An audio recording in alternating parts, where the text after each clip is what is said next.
Here I have VIVO Y69. Let me show you how to enable here portable hotspot on the following device. So at the very beginning, let's start by using the home screen. Let's find here and select settings.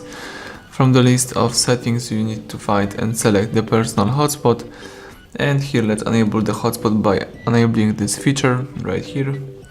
You can use the single data limit. Let me use unlimited, and here you can use the password configuration to change the security type and the password. The password must contain at least 8 characters.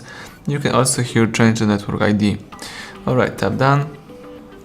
Here you can also see connection management, and here you can change number of connection allowed. You can also here use the other sharing methods, for example via Bluetooth. If you would like to disable the hotspot, let's use this switcher, and now you can go back and start using your device in a normal way. So thank you for watching. Please subscribe our channel, leave thumbs up under the video.